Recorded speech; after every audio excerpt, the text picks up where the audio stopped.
Does anyone still believe in paradise? Welcome to a special edition of the Jenleeion Circle with Mario Bonds. Tonight, we sit down with Kiana Parker, ex-girlfriend of Chet Hanks, the son of Tom Hanks. Kiana alleges that Chet Hanks verbally and physically abused her on multiple occasions. In Fort Bend County, Texas, she has filed a lawsuit against Chet Hanks. The lawsuit alleges that Chet Hanks is responsible for assault, battery, and the intentional infliction of emotional distress. Chet was served on August 7th, and the lawsuit is now underway. Now, Kiana bravely joins us to tell all in her story of dating Chet and her bid for closure, healing, and justice. Thank you so much for being brave to be here, Kiana. Thanks for having me. How are you doing? I'm okay. I want to start back at the beginning because there are a lot of pieces that I think can be cleared up and a lot of points that need to be understood about what you have gone through in your relationship with Chet. So going back to the beginning, you guys met in 2019. How do we get to the point of you guys living together in March 2020?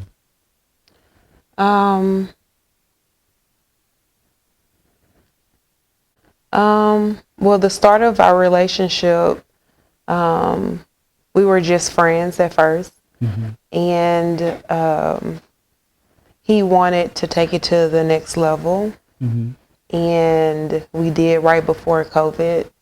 And when COVID happened, we was pretty much like together every day, every night. And we figured we might as well live together since we're with each other every day, all day. How would you have described the relationship at that point?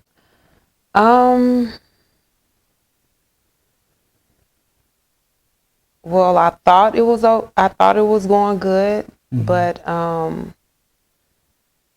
didn't know the red flags or the signs of an abuser. So I was blinded by a lot. Were you in love with Chet? I was. So with you being in love with him, and again, thank you for being brave. I'd like for you to take us to the experience in October. That's when the world shifted for you. And you said that your life changed at that particular point in New Orleans. Yeah, it did. Take us through the details of what happened that day. I pretty much was there for him at the beginning of our relationship because we were friends.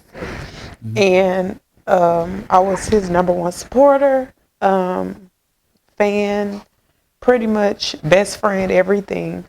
And like I said before, I ignored the flags of him wanting to be around me all the time, controlling when I go and not. And so he booked a gig in New Orleans. The first gig was Your Honor. And he was playing a pretty toxic person in that role. Your Honor is a show on Showtime, correct? Correct. Gotcha. Go ahead. And we stayed at the Windsor, and pretty much he had that gig for about 30 days. So I was pretty much stuck down there with him because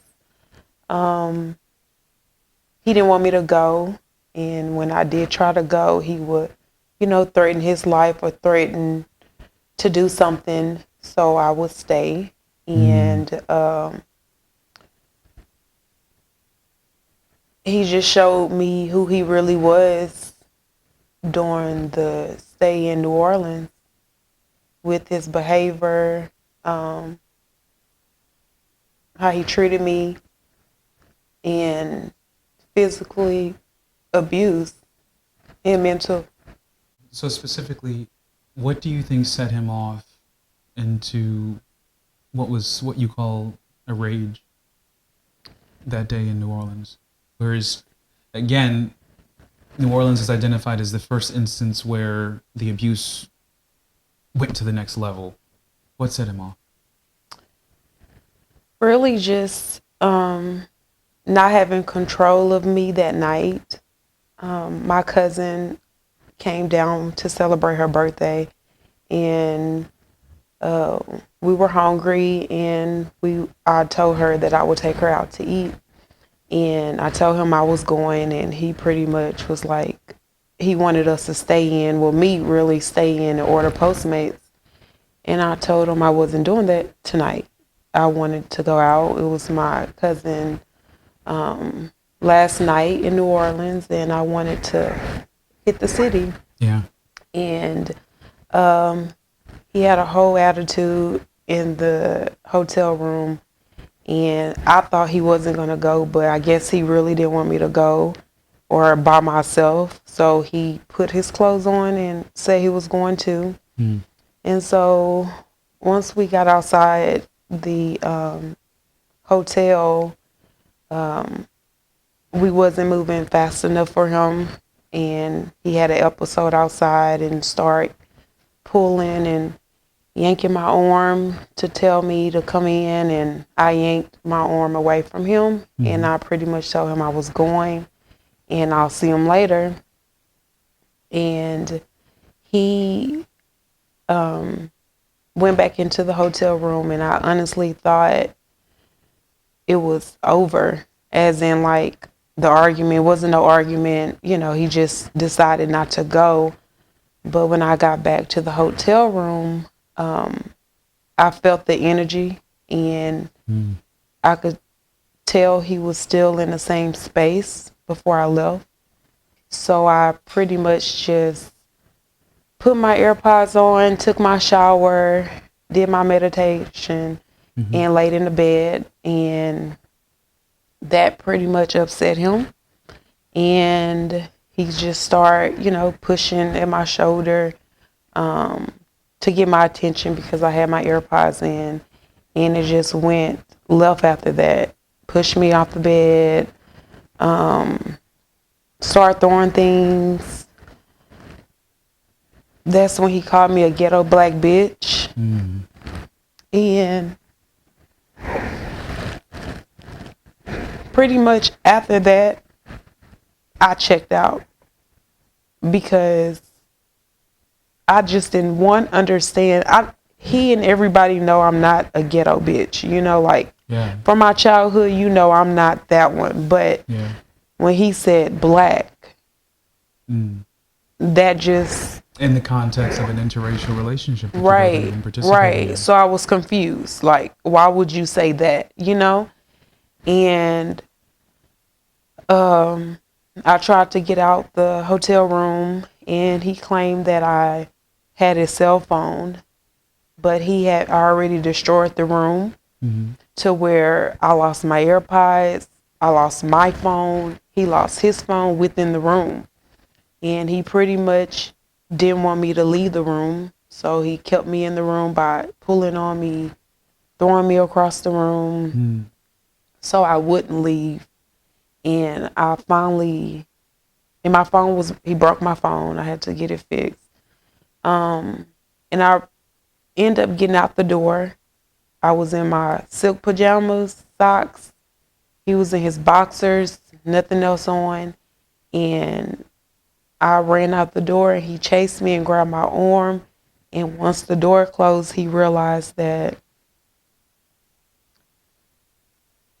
we didn't have a key. Right. So we're in the hallway. I'm crying, upset, just trying to figure out everything.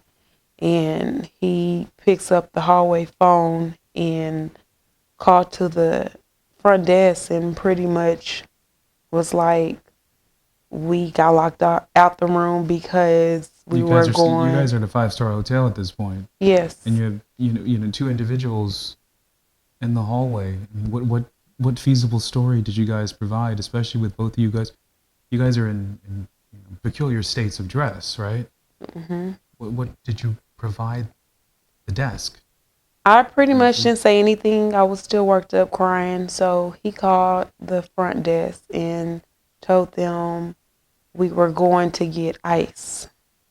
At a 5-star hotel? Correct. They deliver it to the room every night and with a snack. So that was a lie, you know. But someone ended up coming to bring us a key. And I will never forget the person that walked out the elevator, because we just made eye contact for a long time, and he could tell something had happened. And he was a little confused, so he just gave us the key, and we went back in there. Did anything in you at this point, you'd gone through something for you to flee in your pajamas. When you saw that individual that got off the elevator, did you have any inkling to say anything? Was it so painful emotionally that you may have been frozen? Yeah, I was. And with the comments he will make, like, no one will believe you, I'm a Hanks, or my dad is freaking Tom Hanks. No one in this hotel will believe the story, and the hotel wouldn't say anything because they wouldn't want to lose all of us. I guess the booking and the reservation, they wouldn't want to lose that, so they wouldn't say anything.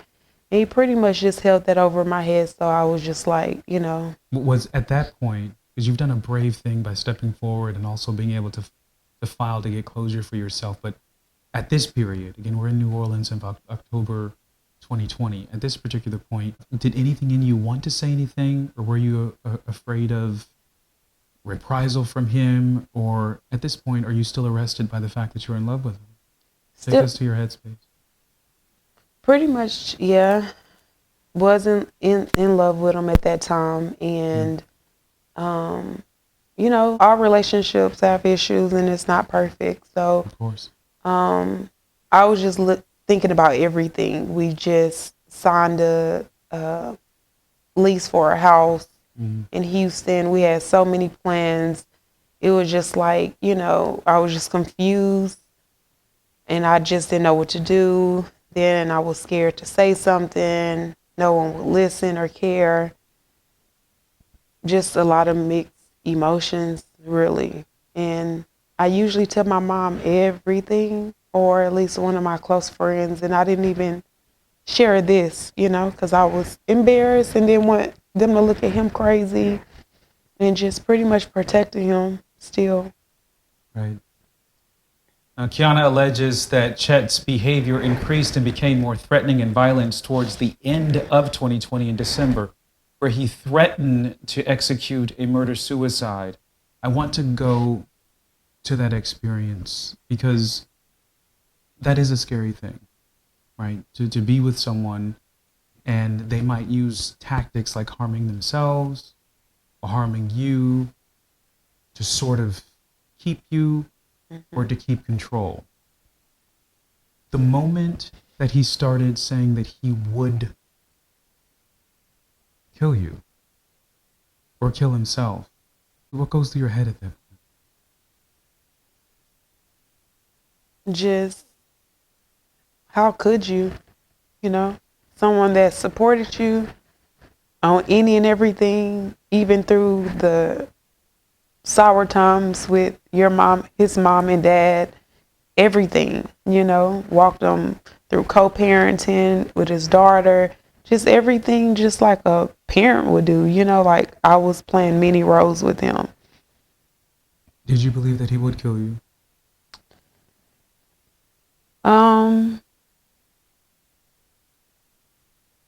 I want to say no, but with his behavior and what he was doing and just how,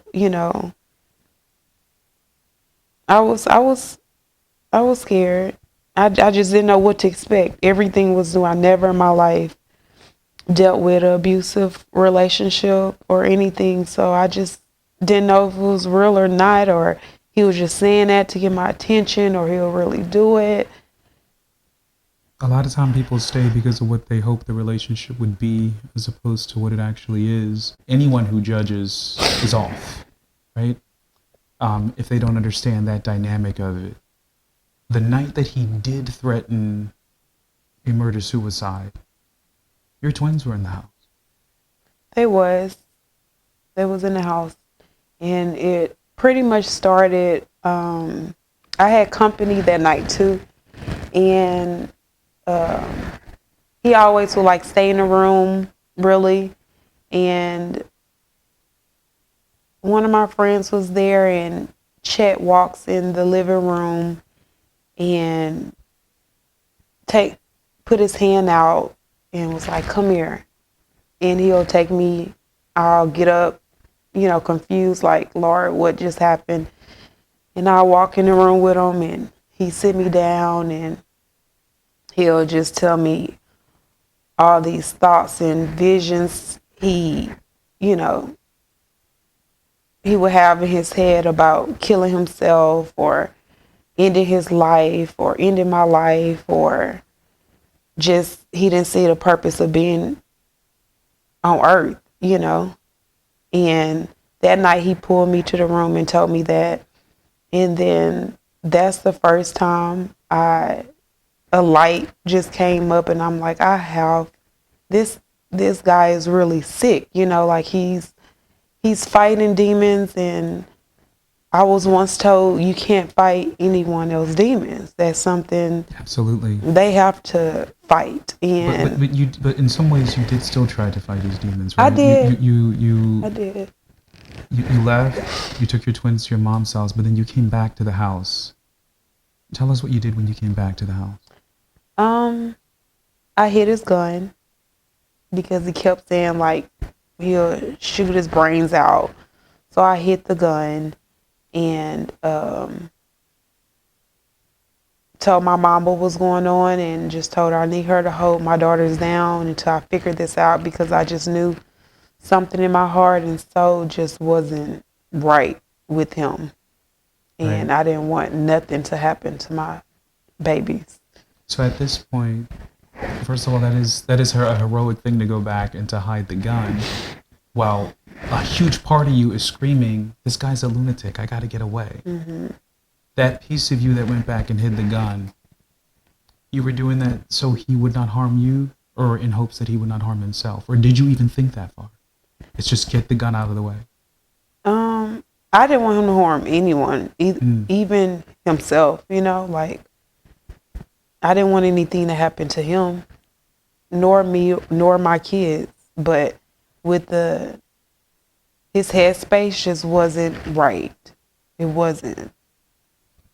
So at that point, you guys agreed to separate, right? You That night, no. when did the agreement for separation come? In January, when the January? incident happened outside of our house. Okay, so at the end of December, with the threat of the murder, suicide, etc., you guys did remain together in a live-in relationship until January. Yeah, because he wanted to go to counseling and like figure it out, because he knew he was fighting demons, and I thought I could help.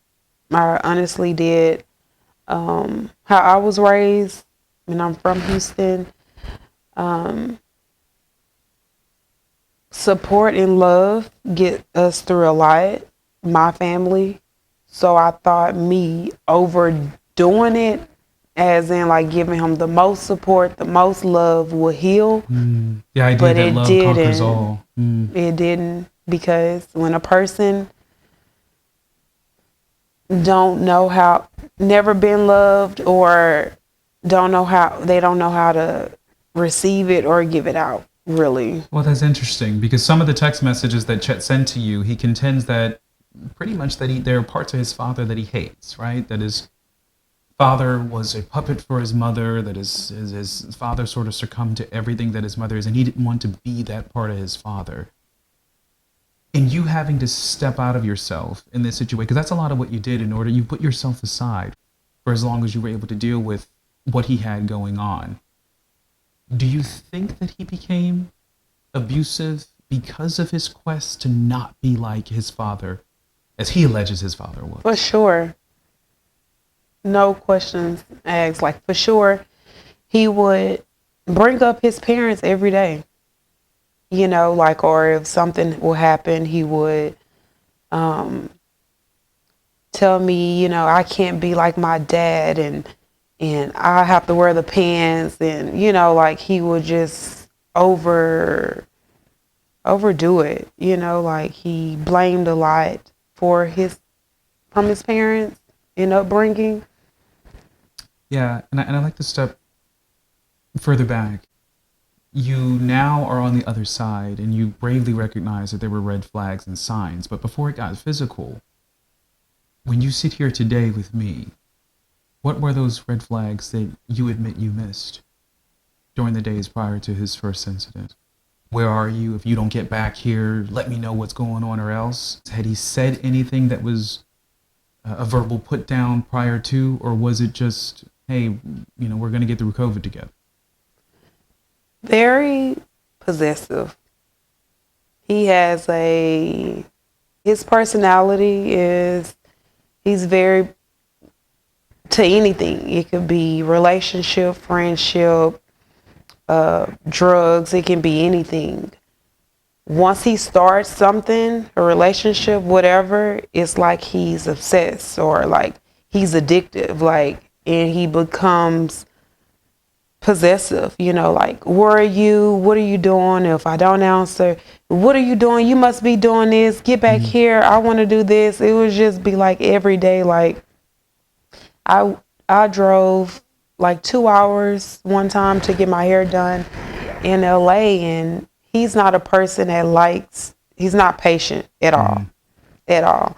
So for him to want to take that drive and like literally sit outside while I get my hair done, that was like the first sign, like, okay, like, and then I was like, no, he just loved me. He just want to be around me, but no.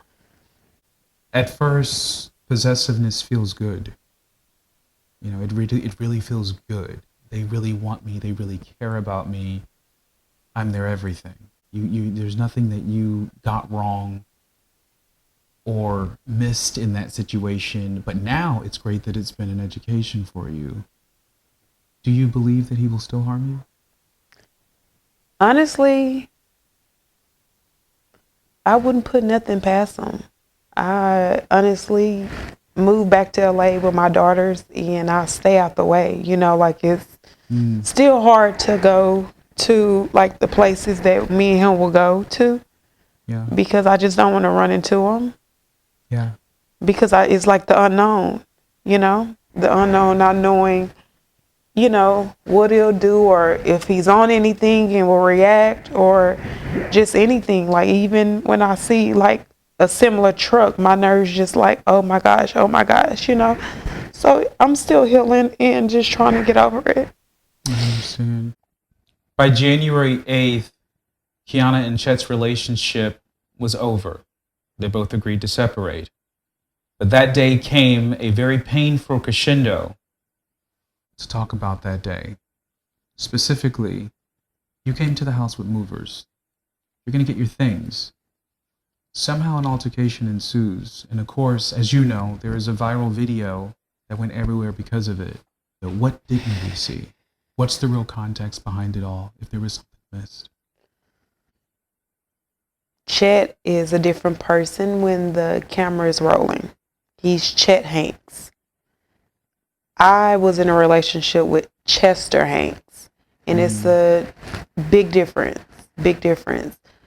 Once any camera, phone, video camera is on, he puts on an act. But once it's off, he's back to himself. And that day, he was Chet. And we both agreed to go our separate ways. I came to the house with a moving company, my assistant, and my handy person that hangs up all my TVs. And I told them to stay outside, because I wanted to go inside and warn him. And so I walked in, he was in his boxers, and I was just like, Chet, I have the movers, put some clothes on, they'll be inside in 5 minutes to give you time. He said, okay, fine. He put his clothes on, and I thought it was going to be a peaceful move out. Peaceful pack and get out, yeah. It wasn't.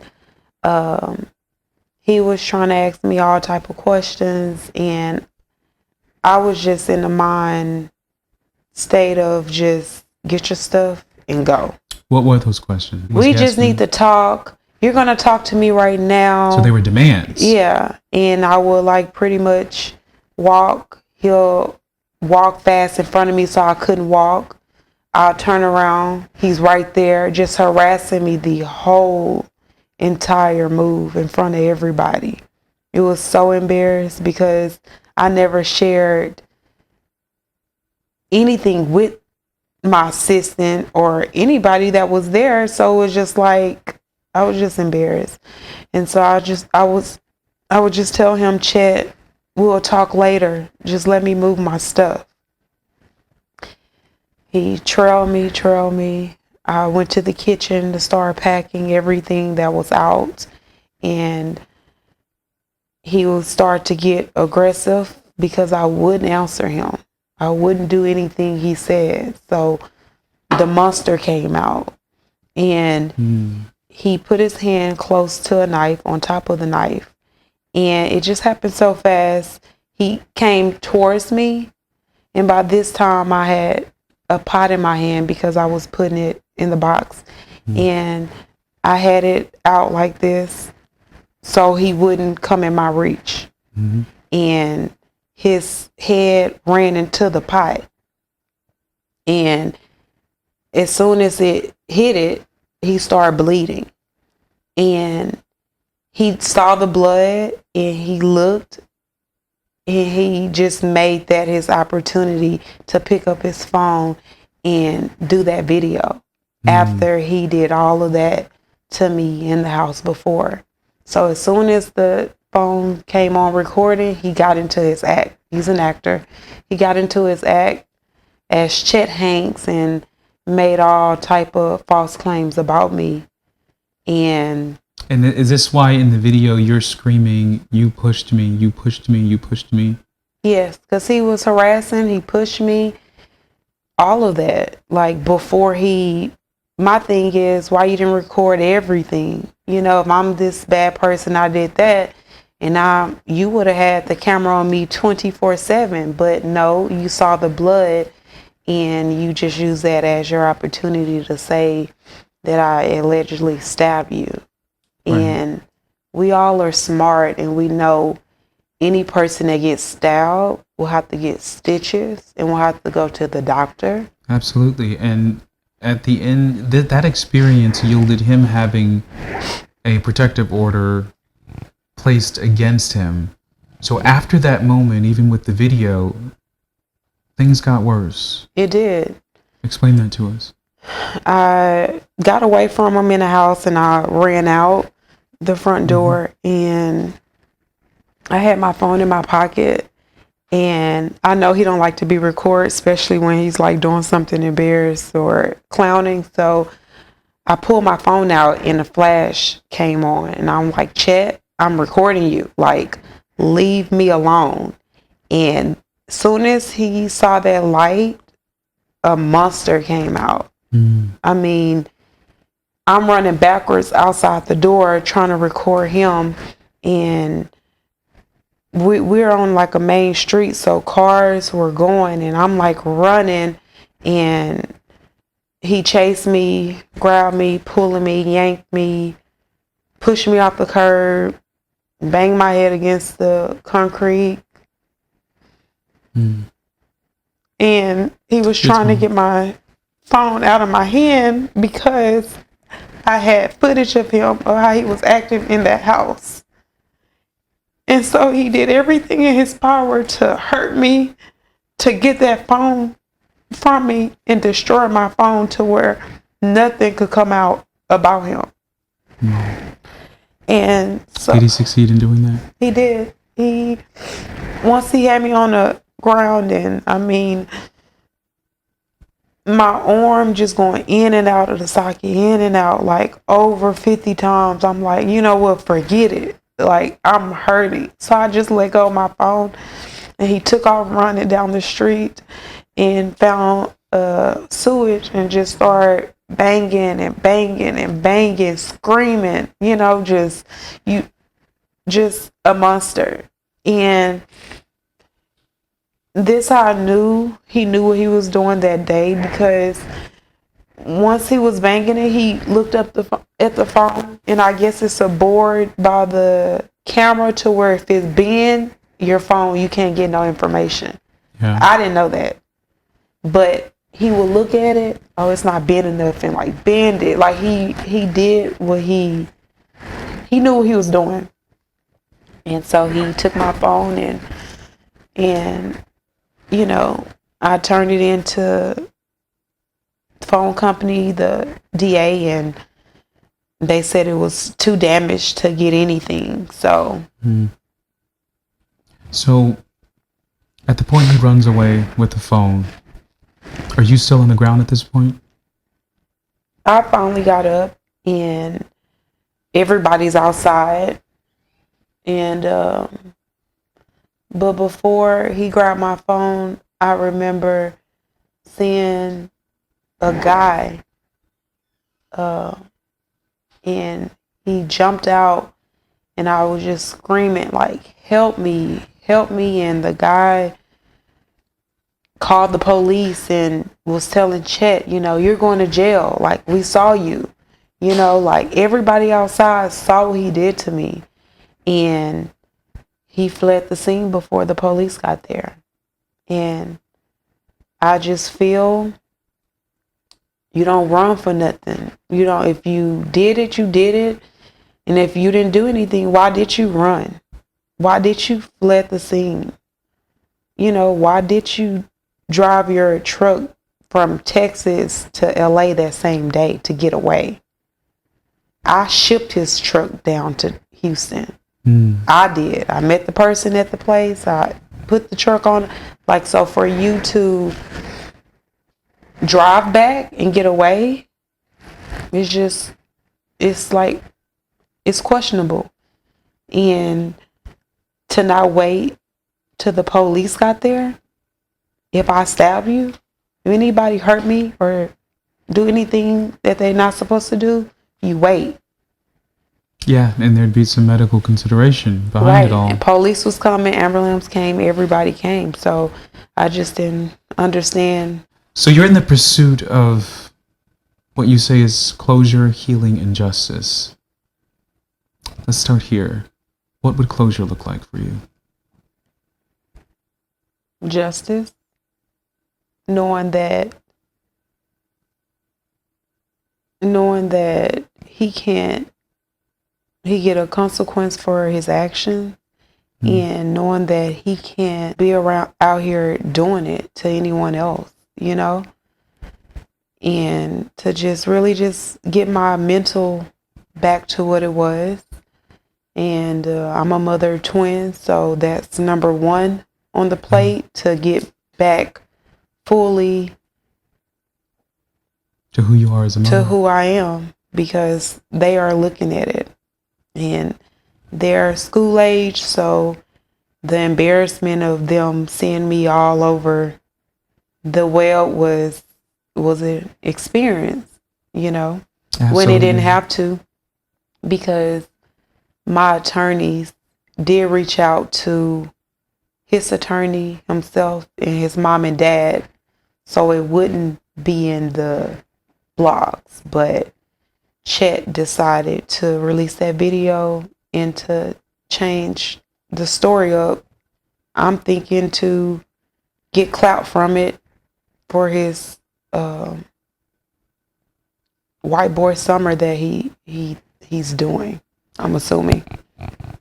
And with that, and again, we here at Jenleeion, we're not interested in perpetualizing anything, no matter who it's for. So we won't go into a description of what the white boy summer is.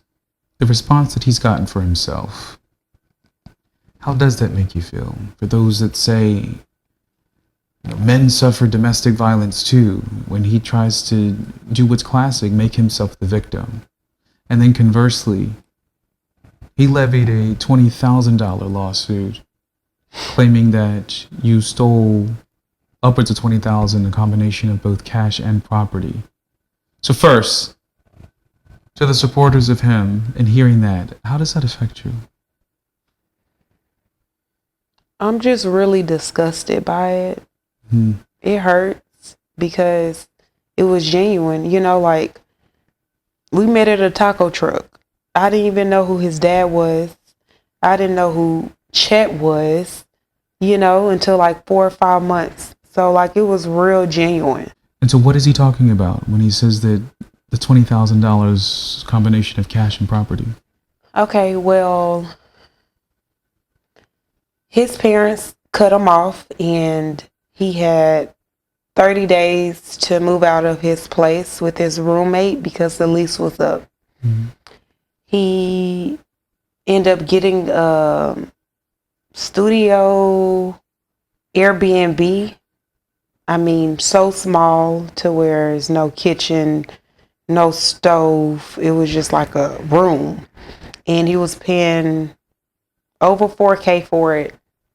And me being a mom, girlfriend, I'm like, that doesn't make any sense. You're not even comfortable. You know, like, you need to get a spot.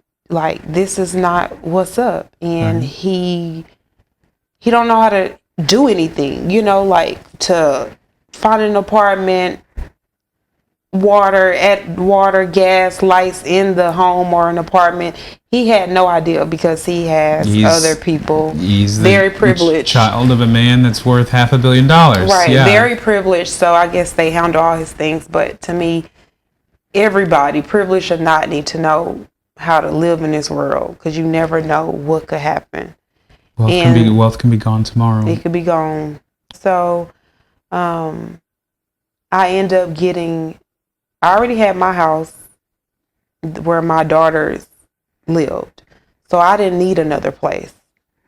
He needed a place, so we're in a relationship. He didn't know how to do anything. I'm like, okay, well, I found a tri-level. It's $2,700, half of, you know, what he was paying. I'm like, you should move there.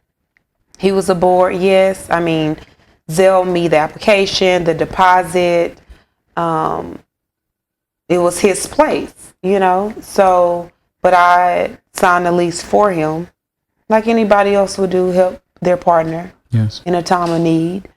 And I did so, and he paid the rent because he lived there. He received mail there. And after we broke up, I guess in his head he erased that he didn't live there. So he called his bank and told his bank those rent charges were fraud. So that is what he's talking about, me stealing. Did the bank reverse those charges that you know of? They did. And did they come after you for it? Mm-hmm. They did. So are you still battling that, or have you satisfied them? I'm still battling it. I'm still in the process of working something out with the condo, but you know, it has to be paid. So we you know. And if they reverse the charges, that means that the monetary part of it, that means the funds were returned to him. So how would I be a thief?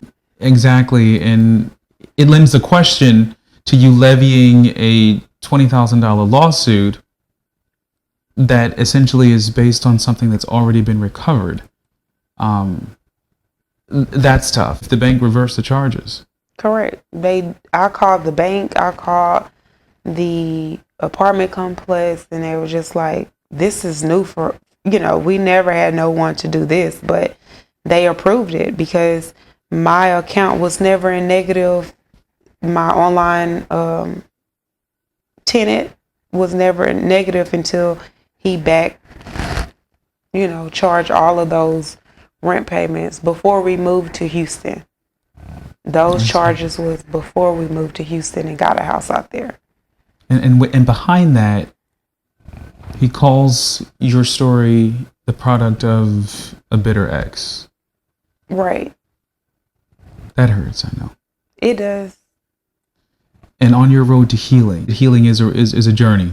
It doesn't always have a clear finish line because we're all trying to piece ourselves together every day and we're always becoming.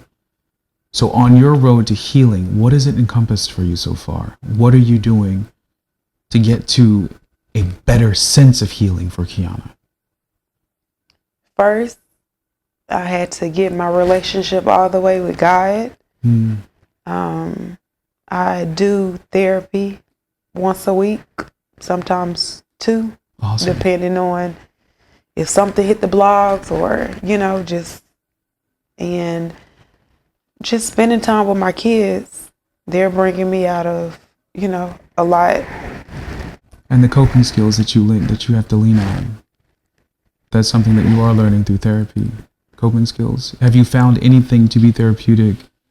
Music, writing. Well, Has your therapist told you to stop reading the blogs? yeah, I really don't read them. I don't read them. I don't go nowhere. Everybody sends it to me. I asked that question because you're in a situation where you wake up some days and you look at your phone and there's a negative email or a negative post that you've seen or stuff.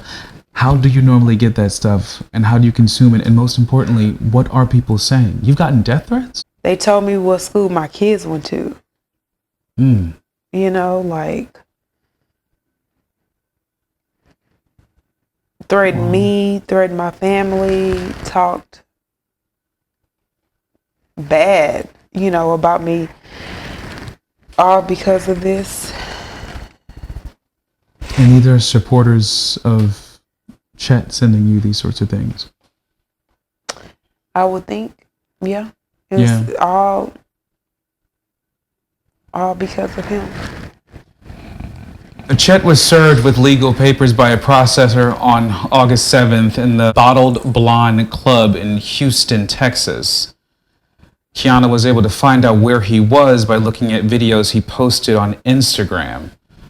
With that being said, did you think that he would never be served because of who he touts himself to be, Chet Hanks?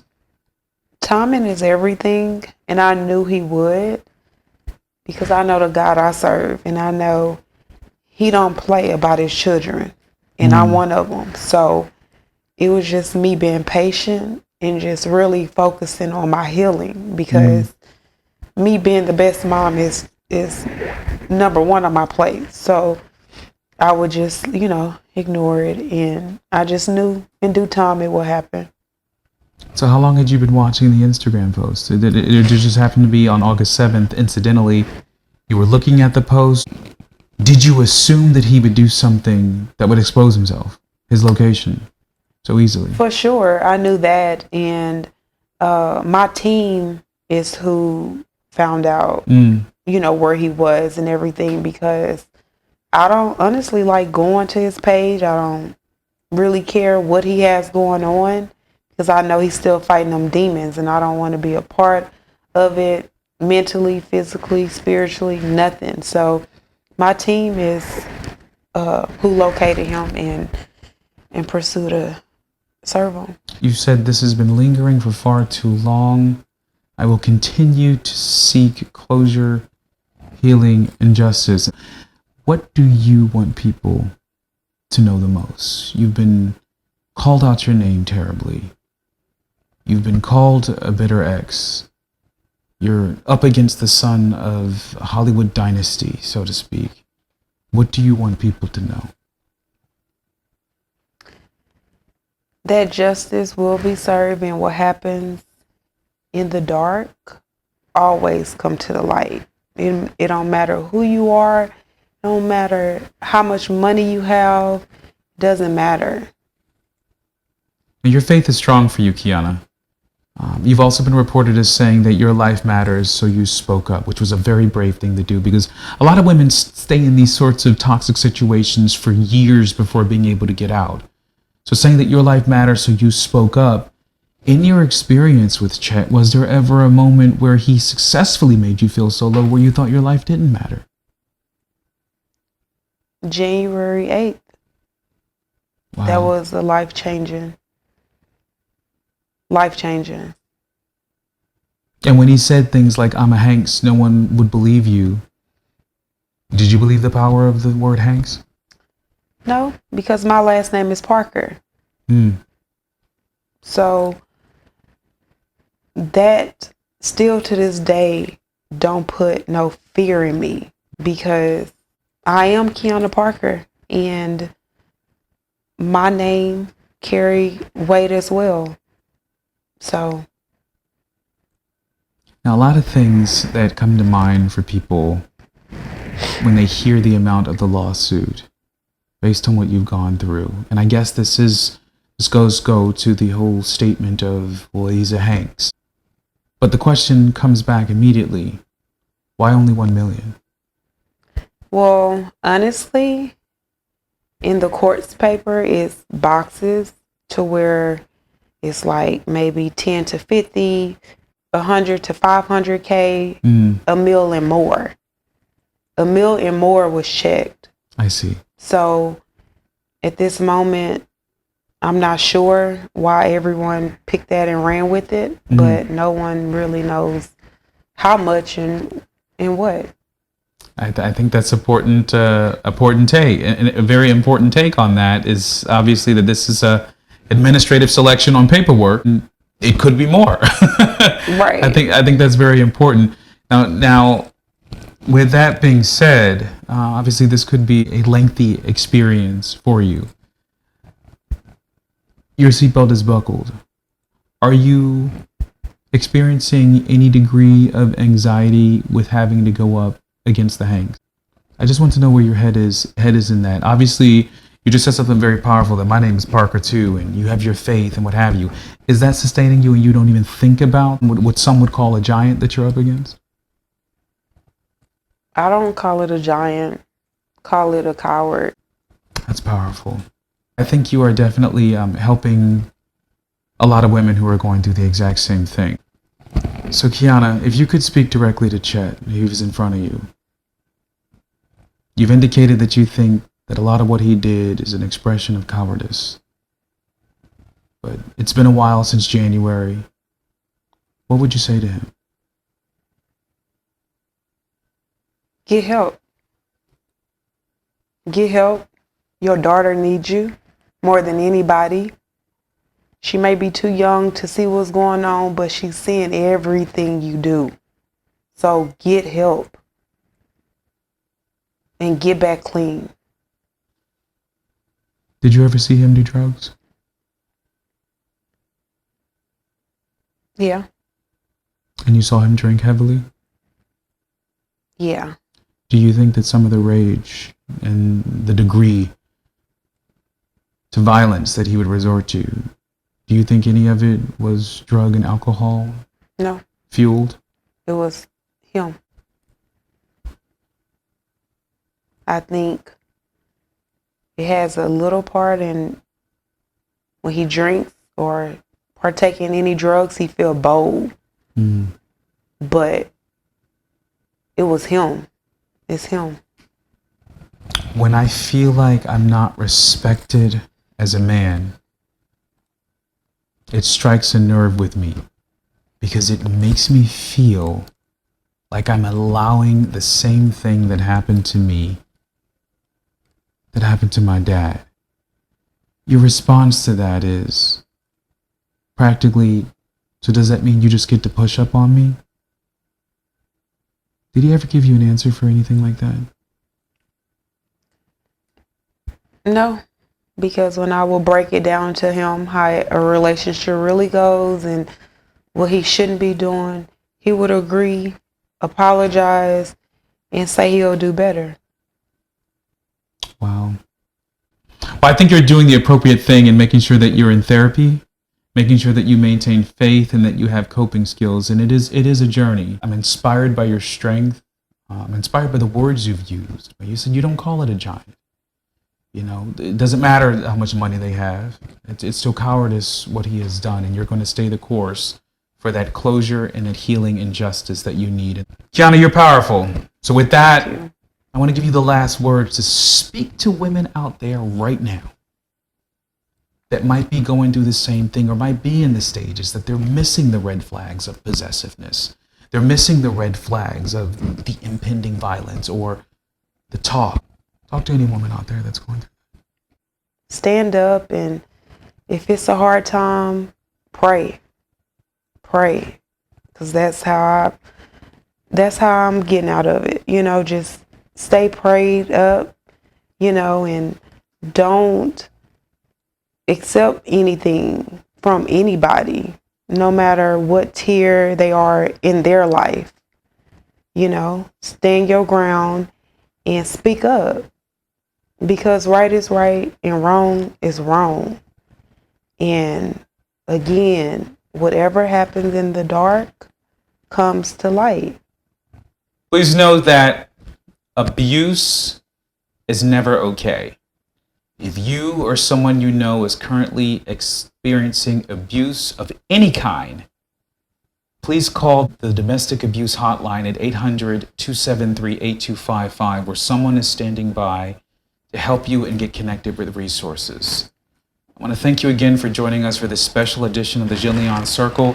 I'm Mario Bonds. Have a good night, everybody. Does anyone still believe in paradise?